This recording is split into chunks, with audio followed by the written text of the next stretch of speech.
Saber Direito desta semana, o professor Paulo Conrado apresenta um curso sobre direito processual tributário. O tema é crédito tributário e cobrança. O professor aborda a execução fiscal como meio de expropriação, a cautelaridade na cobrança e a defesa do contribuinte na cobrança do crédito tributário. Está no ar a aula 5.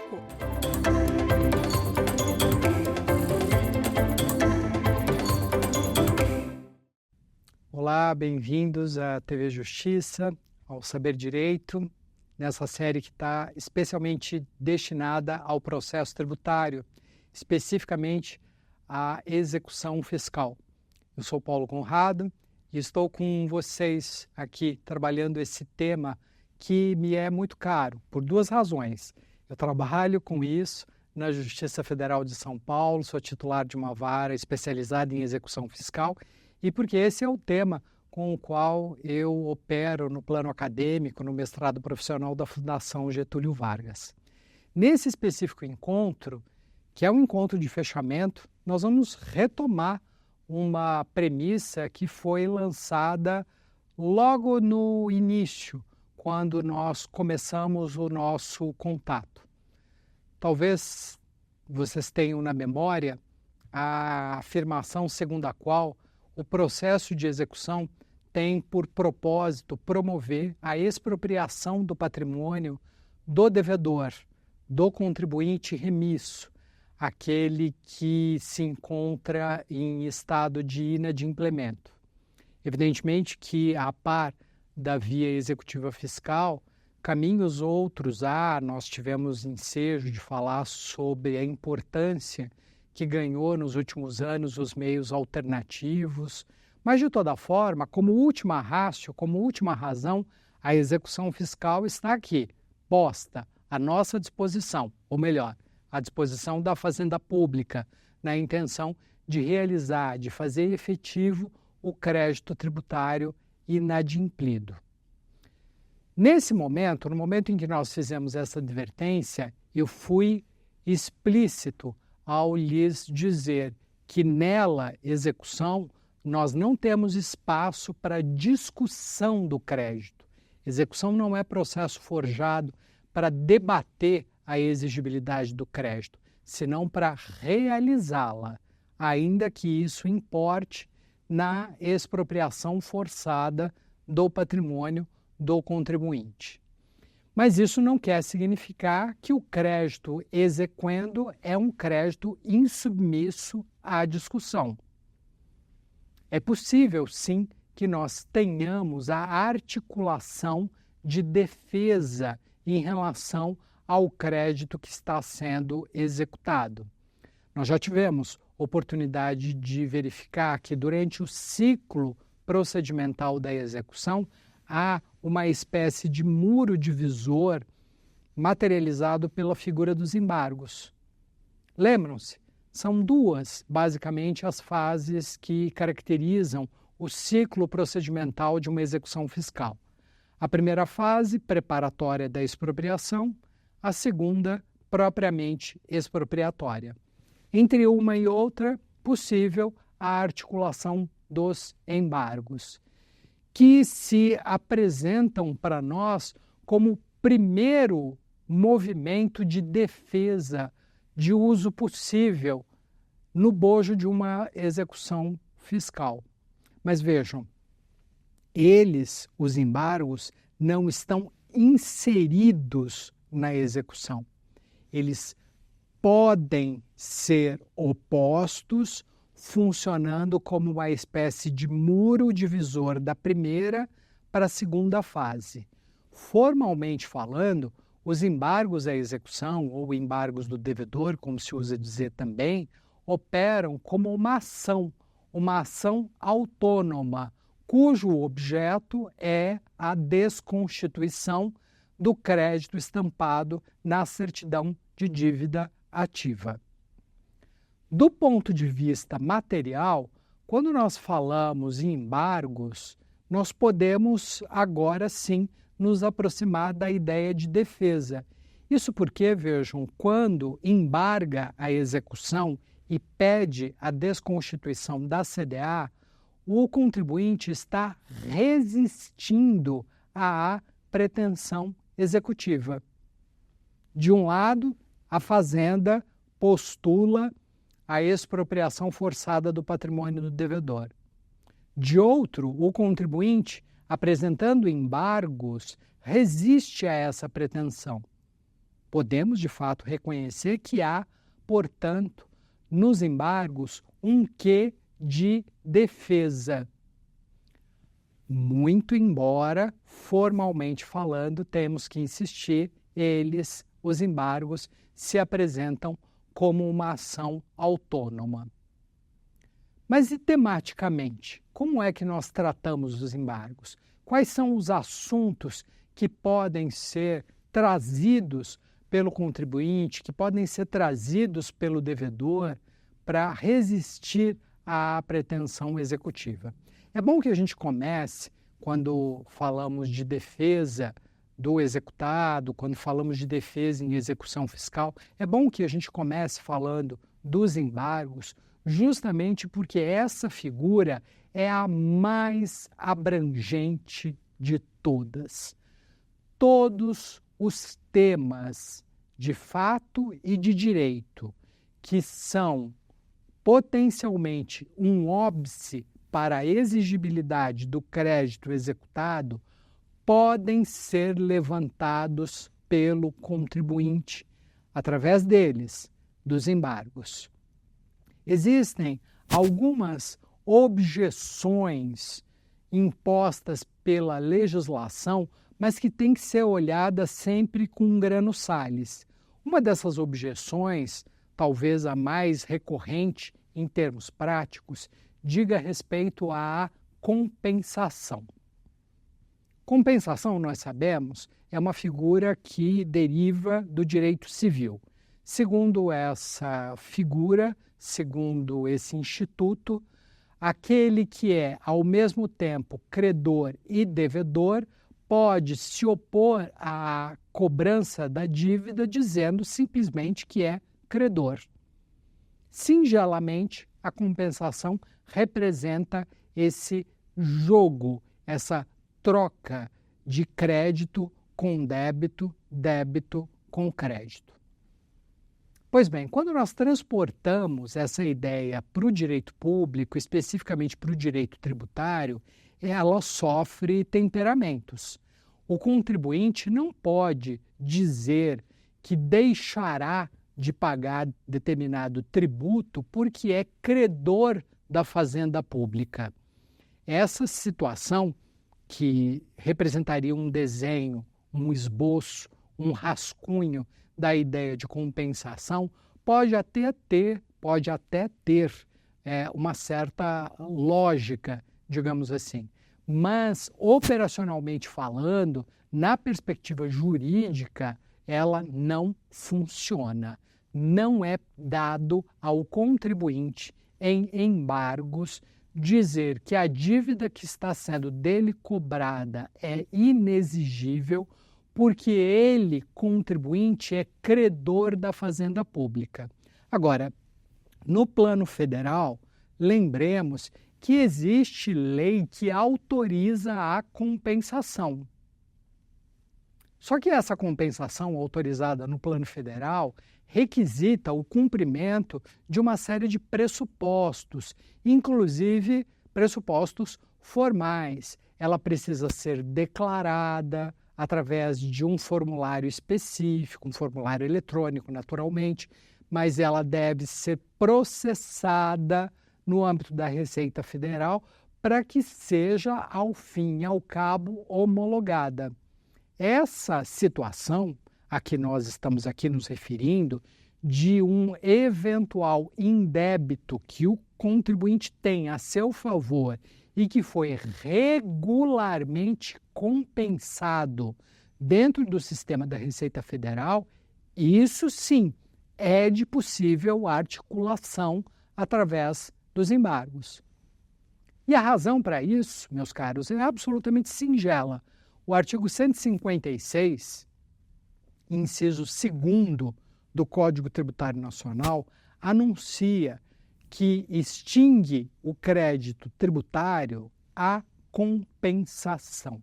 Então vejam, se eu como contribuinte, credor que sou da Fazenda Pública, providenciei formalmente a compensação desse direito creditório que eu sou portador com um tributo que eu deveria ter pago, isso significa, nos termos do 156, inciso 2º, que eu quitei a dívida que eu estava vinculado. E se eu quitei a dívida que eu estava vinculado, naturalmente eu não posso falar de renovação da cobrança. Em rigor, portanto, o que não é possível alegar em embargos é compensação a ser feita. Mas compensação feita, compensação pretérita, essa pode ser alegada. Com esse registro, com essa observação, eu volto a lhes dizer aquilo que vinha dizendo antes. Os embargos à execução podem e devem ser lembrados desde logo como primeiro mecanismo de defesa apresentável pelo devedor na intenção de resistir a uma determinada execução, porque é, de todos os mecanismos previstos no nosso sistema, aquele que tem maior abrangência, tanto no nível fático como no nível jurídico. Quaisquer matérias poderiam ser suscitadas. Fica aqui apenas essa observação que lhes fiz a respeito da compensação, diferenciando o que é compensação a ser feita de compensação pretérita. A ser feita não pode ser alegada. Compensação pretérita pode sim ser alegada. Agora, há um detalhe que torna os embargos não tão generosos assim. Nós acabamos de dizer que, tematicamente falando, eles são extremamente ricos, podem suscitar quaisquer temas. Há, de fato, um leque que os revela a eles, os embargos, como um instrumento muito generoso. Mas há a contrapartida, como tudo em direito, não é? Esse instrumento tão generoso só é de possível uso quando garantida a satisfação do crédito executado. Para tratar desse assunto com fluência, basta que a gente lembre de encontro anterior em que nós falávamos a respeito do fluxo de positivação do processo de execução fiscal. Lembram-se? Inicial, recebimento, citação, garantia. Desde que prestada a garantia, é possível os embargos. E esses embargos suspenderão o processo. Nós não vamos caminhar adiante. Se o crédito tributário não for garantido na fase apropriada, eu até posso apresentar os embargos, só que a execução prosseguirá. Prosseguirá até que a garantia se formalize. O que quer significar que, embora tematicamente generosos, os embargos são, do ponto de vista formal, muito mais exigentes do que quaisquer outras demandas articuláveis pelo contribuinte. Não há, com efeito, no nosso sistema, nenhuma ação anti-exacional que dependa da prestação de garantia para que se desenvolva regularmente. Há apenas os embargos que se encaixam dentro desse modelo extravagante. Quando os embargos são julgados procedentes, nós temos um efeito que vai além deles embargos. O efeito a que nós estamos nos referindo é basicamente fincado na ação principal, que seria a execução. Imaginem embargos opostos em desfavor de uma determinada execução, que se fia numa CDA, essa ação de embargos é julgada procedente, desconstituindo-se a CDA. Ora, veja, Se a sentença dos embargos desconstitui a CDA e a CDA é o título que guarnece a execução, nós passamos a ter uma execução sem título. Isso significa que a procedência dos embargos, para além de produzir efeitos nos embargos, produz efeitos em relação à própria execução, importando na sua extinção. Isso, evidentemente, quando os embargos são julgados procedentes. Quando julgados improcedentes, a presunção de que se revestia a CDA, presunção de liquidez, de certeza, de exigibilidade, permanece absolutamente intacta, o que significa que, não tendo nenhuma ressonância sobre a execução, os embargos deixam de obstá-la. Vamos aqui retomar mais uma vez aquele fluxo que eu havia sinalizado para vocês. Execução começa, devedor excitado apresenta garantia, opõe embargos. A execução paralisa. Paralisa até quando? Até o julgamento dos embargos. Se os embargos são julgados desfavoravelmente ao contribuinte, não existe mais razão para que a execução prossiga estancada. Ela seguirá o seu fluxo, salvo uma específica exceção. Imaginem que o contribuinte perdedor nos embargos tenha oferecido recurso de apelação. E a esse recurso de apelação tenha sido conferido pela autoridade competente efeito suspensivo. Se assim acontecer, de fato, a execução prosseguirá paralisada, prosseguirá com o seu fluxo suspenso.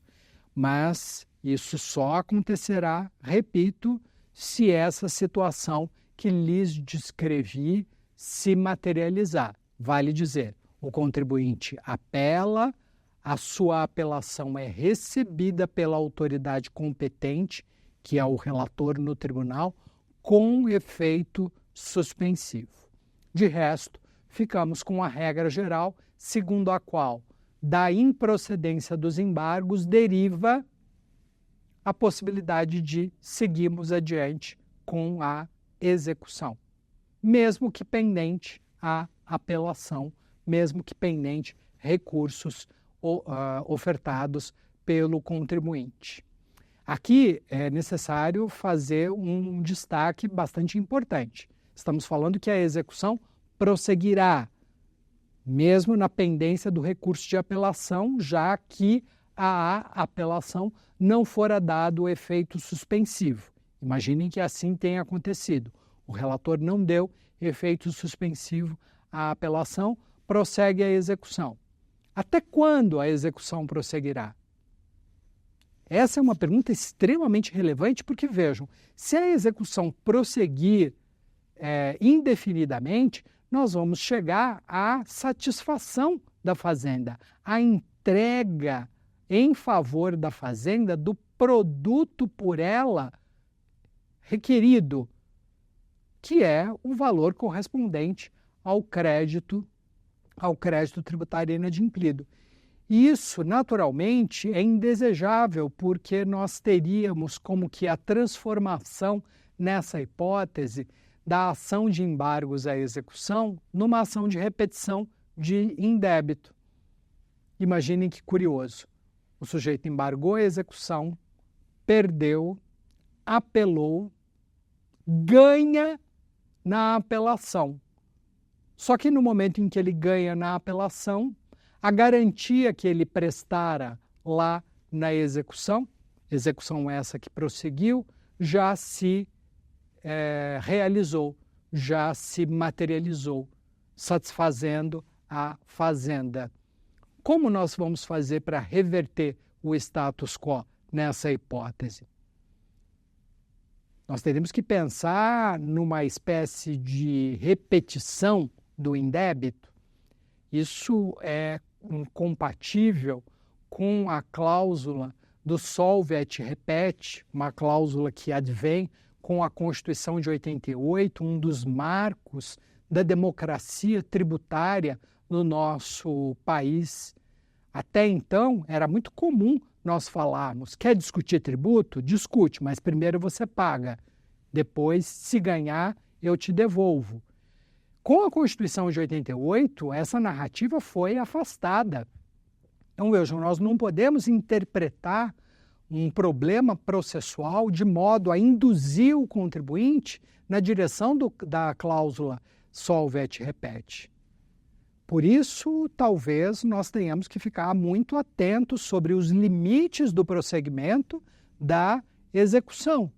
A execução prossegue, eventualmente, na pendência de recurso de apelação ao qual não foi dado efeito suspensivo. O mesmo pode acontecer com recurso especial, com recurso extraordinário, mas essa continuidade não pode ser tal que, ao fim e ao cabo, a Fazenda receba o crédito tributário de maneira definitiva, como se pago ele estivesse. Daí nós teríamos uma situação que nos levaria, como lhes disse há pouco, a um indesejável solve et repete. Mas não é só de embargos que a nossa vida vive, não. Nós, em nossa vida, em termos de execução fiscal, temos outras tantas experiências, outras vivências, outras coisas importantes a referir. Há um segundo instrumento, esse sim, com cara bem característica de defesa, do qual nós nunca podemos esquecer. Já há algum tempo, na jurisprudência do Superior Tribunal de Justiça, foi consagrada a figura da exceção de pré-executividade. Exceção de pré-executividade é um instrumento de defesa, no sentido puro do termo, que pode ser utilizado pelo contribuinte, pelo devedor, no bojo da própria execução. Percebam a diferença. Embargos, formalmente falando, representam uma ação. Uma ação que serve para resistir à pretensão executiva, mas é uma ação. A exceção de pré-executividade não tem essa característica. Ela não se exterioriza como se uma ação autônoma fosse. Ela se materializa como uma petição dentro da própria execução fiscal. É como se nós estivéssemos falando de embargos à execução introjetados na execução fiscal. Isso pode assustar em princípio. Como assim? A lei não prevê isso? De fato, a lei não prevê isso. Isso é uma construção da jurisprudência associada à doutrina que nos remete lá aos anos 90. Aos poucos, essa questão foi sendo apurada, até que nós chegamos na súmula 393 do Superior Tribunal de Justiça, que definitivizou o assunto, dizendo literalmente que é cabível exceção de pré-executividade em execução fiscal. Mas para isso, meus caros, é preciso que o tema a ser articulado pelo executado tenha compatibilidade com a via excepcional de que nós estamos falando. Vamos tentar compreender essa questão usando um exemplo dos mais singelos, dos mais óbvios, dos mais simples. Vamos nos colocar na posição de executado, que aí o exemplo fica mais forte ainda. Imaginem-se sendo executados de uma parcela de IPTU, sendo que essa parcela encontra-se paga, tempestivamente paga e você tem em mãos o recibo de pagamento.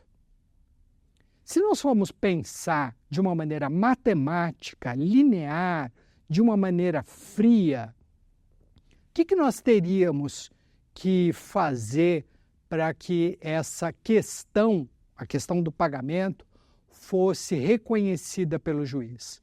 Vamos lá, mais uma vez, como é que funciona a execução? Inicial, recebimento, citação, presta garantia e aí depois embarga. Lhes parece razoável que assim seja, que eu não. Estamos colocando o exemplo nas costas de cada um de vocês que estão nos acompanhando para que o exemplo fique mais forte ainda, não é? Lhes parece que seja razoável obrigá-los a prestar garantia para apresentar embargos, para dizer que pagou o crédito tendo prova literal do argumento em mãos? Pois bem, a resposta a essa questão foi dada pela jurisprudência de uma maneira muito serena, muito tranquila. Não é razoável que a lei seja interpretada dessa forma. Nesse momento surge, então, a figura da exceção de pré-executividade. Por que ela é chamada de pré-executividade? Porque você apresenta a defesa antes da materialização de atos constritivos, materializados sob a forma de penhora, de garantia ou coisa assemelhada.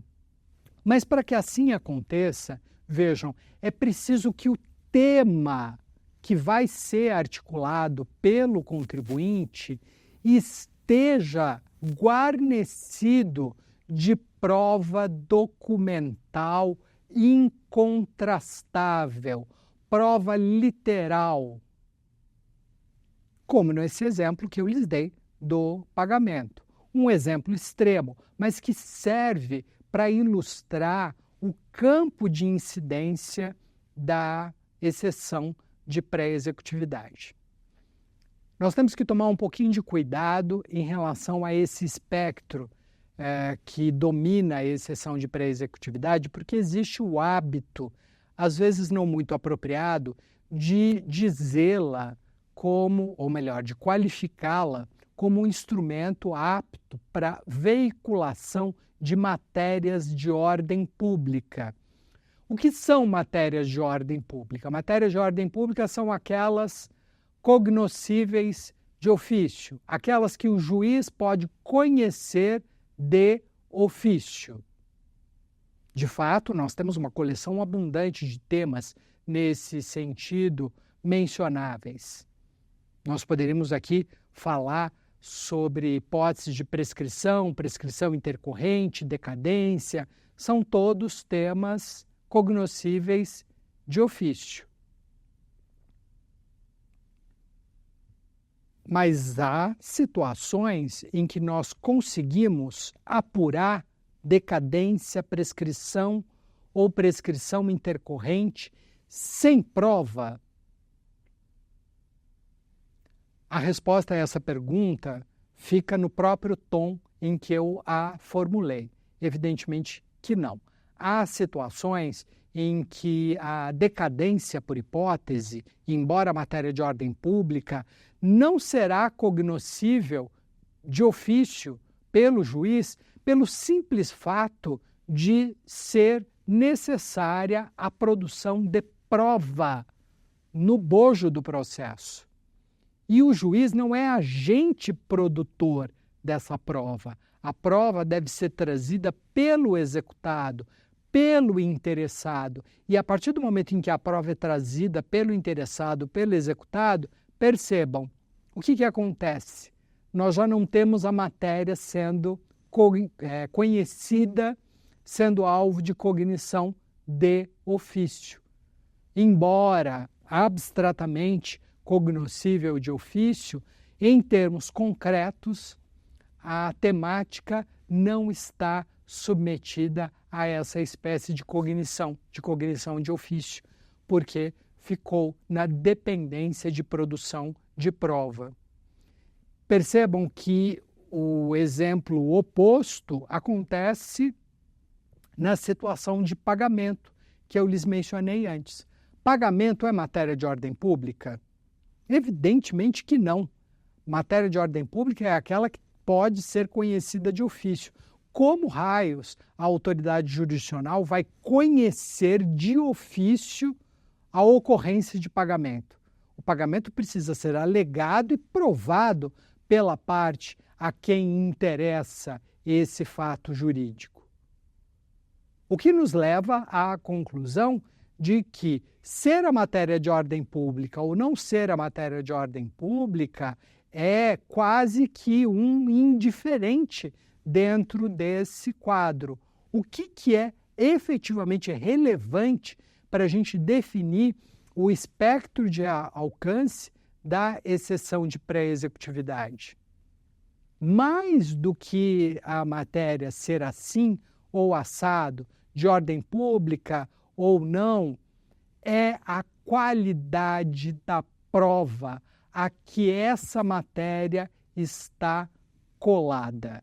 Se a matéria está colada à prova documental incontrastável, como no caso do pagamento, nós temos amplo espaço para o uso da exceção de pré-executividade. Se, no entanto, a matéria, mesmo sendo de ordem pública, é daquelas que exige a dilatação instrutória, a produção de provas, a vinda de documentos, nós não estamos exatamente dentro do campo de incidência da exceção de pré-executividade. Eu coloco isso para os amigos com uma relativa ênfase, porque a súmula 393 do Superior Tribunal de Justiça, embora extremamente virtuosa no reconhecimento da exceção como instrumento apto a oficiar nas execuções fiscais, não tem uma redação muito feliz, digamos assim, no que se refere às matérias de ordem pública. Fica sempre essa específica ressalva, especialmente para aqueles que estão pensando no assunto não só em termos teóricos, mas também para aqueles, ou principalmente para aqueles, que estão lidando com esse assunto na vida real em termos pragmáticos. Não fossem as revoluções, e nós tivemos um encontro em que nós falamos de evoluções, revoluções, mudança de paradigma, portarias da Procuradoria da Fazenda Nacional. Pois bem, não fossem esses movimentos, nós poderíamos encerrar o nosso encontro por aqui, mas não podemos. E não podemos por uma razão muito simples.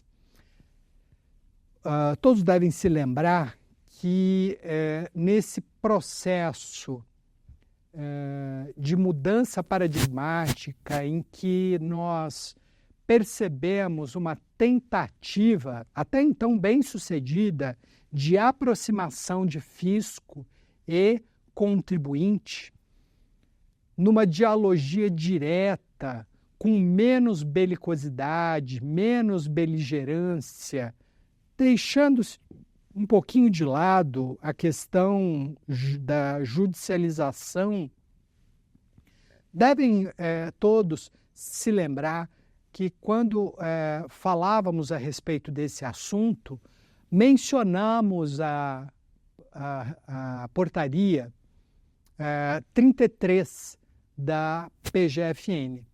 Essa portaria 33, na minha concepção, é um verdadeiro marco divisor desse salto paradigmático que nós estamos dando dentro do processo tributário brasileiro. Essa portaria 33, dentre outras providências, instituiu o chamado PRDI. Essa não é uma sigla nova, porque nós já falamos sobre ela em outra oportunidade. Mas aqui, nesse específico momento em que nós estamos falando a respeito de defesa do executado, impossível não comentar o assunto. PRDI significa pedido de revisão de débito inscrito. Quando que o PRDI é viável?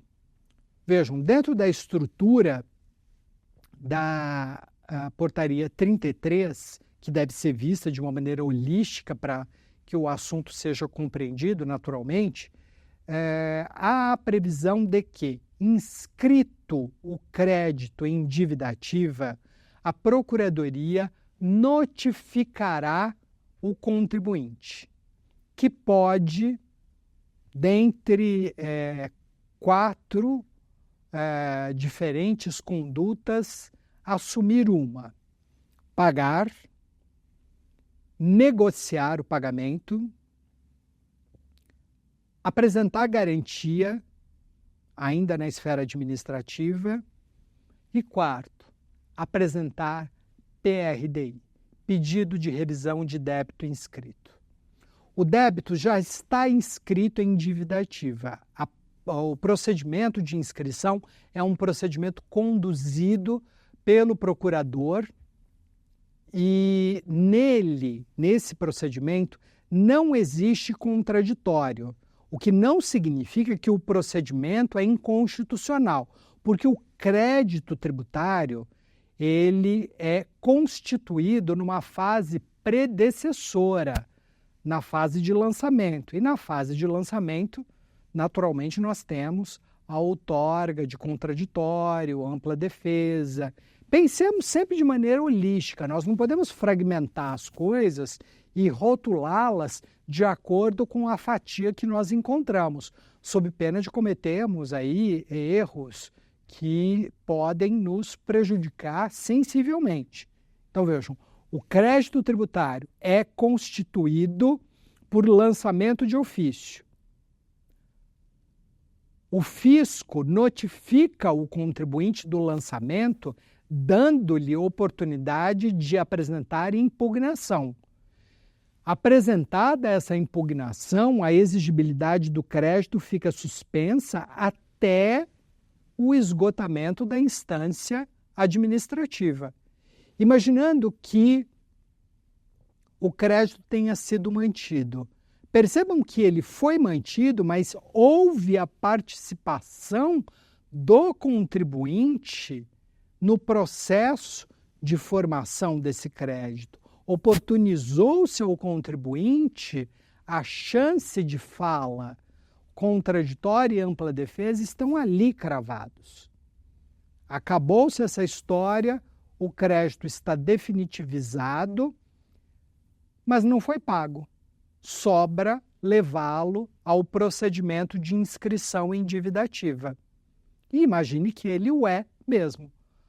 Essa inscrição não inova na ordem jurídica. O procurador toma o crédito que foi constituído na fase predecessora, certifica a sua regularidade, não aumenta, mas pode diminuir. Inscreve em dívida ativa.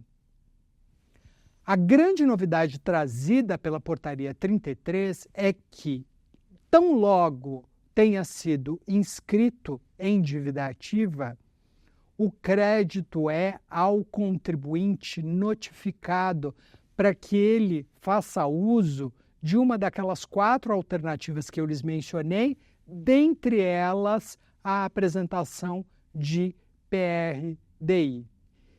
Nesse momento, percebam, é como se o procedimento de inscrição, que até então era unilateralmente conduzido pelo procurador e apenas pelo procurador, sem participação bilateral, sem participação do contribuinte, é como se esse procedimento se bilateralizasse. Ao contribuinte abre-se oportunidade de objetar o crédito, Já não mais o crédito que estava lá na fase de constituição, mas o crédito na fase de inscrição. E que temas o contribuinte pode alegar no seu PRDI? Ele pode dizer que o crédito está extinto porque foi pago, porque houve compensação, porque a norma a que ele se reporta é inconstitucional ou foi reconhecida como inconstitucional. A coleção de temas, meus caros, é tão grande quanto grande é a coleção de temas apresentados ou apresentáveis em embargos.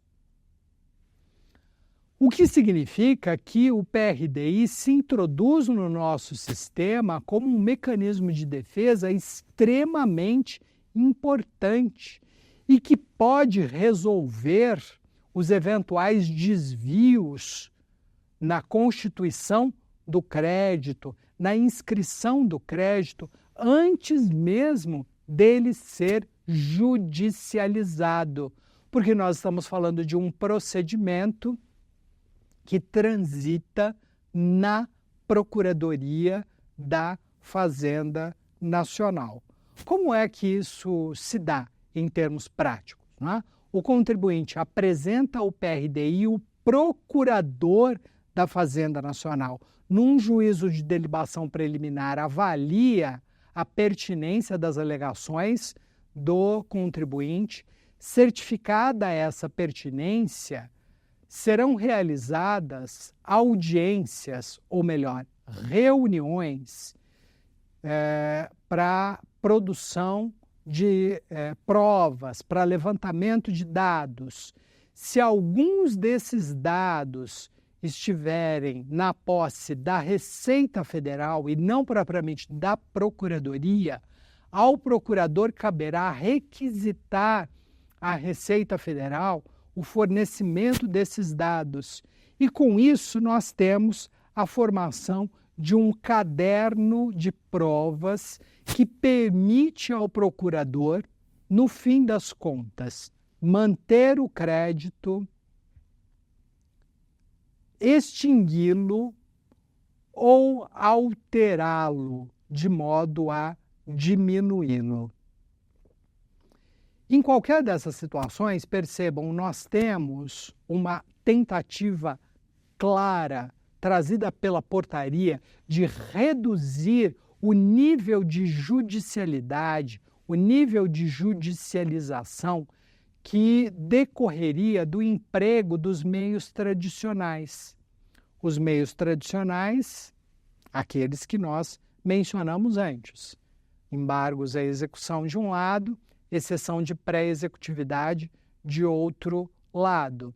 Quando nós recolhemos esses meios convencionais, os unimos numa figura que se processa administrativamente e que tem o potencial de impedir a judicialização, todos, absolutamente todos ganham. Primeiro, o contribuinte, porque tem a solução do seu impasse ainda na órbita administrativa. Segundo, o procurador, que deixará de ajuizar uma execução potencialmente inútil. Terceiro, o Poder Judiciário, que deixará o encargo de processar uma execução pior do que isso. Não apenas deixar o encargo de processar uma execução, mas de processar uma execução com defesa, porque o PRDI traz consigo uma defesa que, se não fora ali apresentada o seria no curso da execução, via embargos ou via exceção de pré-executividade. Para o judiciário, são duas economias, portanto. Sai da frente dele a execução, sai da frente dele a exceção de pré ou os embargos que estariam sendo supridos pelo emprego do PRDI. No fim das contas, nós temos ainda uma outra virtude aqui a ser mencionada. Quando a questão é resolvida via PRDI, nós não temos a condenação de quem quer que seja no pagamento de honorários advocatícios. No que diz respeito à fazenda pública, isso representa uma economia bastante expressiva.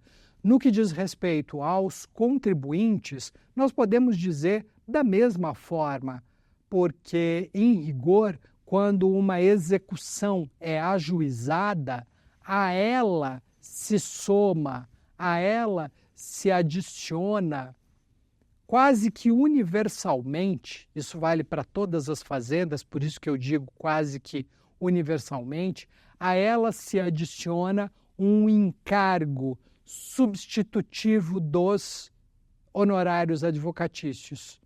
Esse encargo varia de 10% a 20%, a depender da situação em que nós estamos alojados, a depender da fazenda pública com a qual nós estamos dialogando, a depender da fase do processo. Tudo isso nos leva a reafirmar a ideia de que falar de execução fiscal hoje, sem falar de PRDI, ainda que o PRDI esteja restrito apenas às execuções da Fazenda Nacional, significaria um pecado que, particularmente, não pretendo cometer com os amigos nesse encontro. Nós fechamos por hora o nosso conteúdo, mas temos o quiz ainda pela frente. Quando a exceção de pré-executividade não é cabível? A. Quando a prova em defesa do executado estiver pré-constituída. Quando a matéria de defesa demandar produção probatória. C. Quando for apresentada por responsável tributário. D. Quando a execução fiscal estiver garantida. Vamos ver aqui, chamar a correta. Letra B. Quando a matéria de defesa demandar produção probatória. Todos devem se lembrar, tratamos desse assunto expressamente. Não é possível que a gente utilize a exceção de pré-executividade se o tema vertido demanda ampliação na produção de provas, mesmo que o tema seja de ordem pública. Por isso, a necessidade sinalizada de antes de temperar, botar um pouquinho de sal na hora de interpretar a súmula 393 do STJ. Vamos para a próxima? Ajuizada a execução fiscal, que medida não pode ser adotada pelo sujeito passivo? Letra A, realização de transação. Letra B, apresentação de exceção de pré-executividade. Letra C, apresentação de PRDI. Letra D, oferecimento antecipado de garantia. Essa tá fácil, hein? Vamos lá. Oferecimento antecipado de garantia. Por que não? Porque a execução já está ajuizada. Quando nós falamos em oferecimento antecipado de garantia, nós supomos que a execução ainda não esteja ajuizada. Todos os demais instrumentos referidos nas letras A, B e C, esses sim, são perfeitamente compatíveis com a situação descrita no caput da pergunta. Execução ainda não ajuizada. Vamos ver a próxima?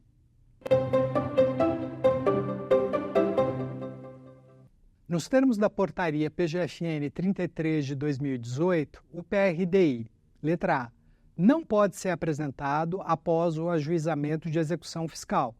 Letra B, sempre que apresentado, suspende a exigibilidade do crédito. Letra C, não tem prazo para ser analisado pela administração. Letra D, pode ser apresentado para demonstração de qualquer causa de extinção ou suspensão da exigibilidade do crédito. Vamos lá para a correta. Letra D, pode ser apresentado para demonstração de qualquer causa de extinção ou suspensão da exigibilidade do crédito. Talvez vocês se lembrem da brincadeira que eu fiz. Acho que talvez nem tenha sido tão em tom de brincadeira assim, não é?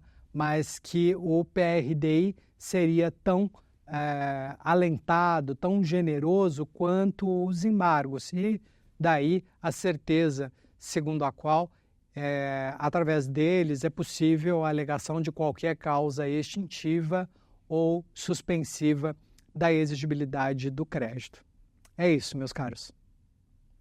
Bom, meus caros, dessa forma nós encerramos a nossa participação nessa fase da TV Justiça, programa Saber Direito, falando especificamente sobre processo tributário, mais especificamente ainda sobre execução fiscal. Eu só tenho a agradecer a atenção daqueles que estão nos acompanhando, que seguirão nos acompanhando.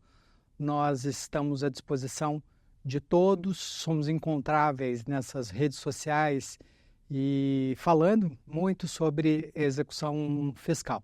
Um grande abraço e até a próxima. Quer dar alguma sugestão de tema para os cursos do Saber Direito? Então mande um e-mail para a gente, saberdireito@stf.jus.br. Você também pode estudar pela internet. Acesse o nosso site radioetvjustiça.jus.br ou pode rever as aulas no canal do YouTube, @Rádio e TV Justiça.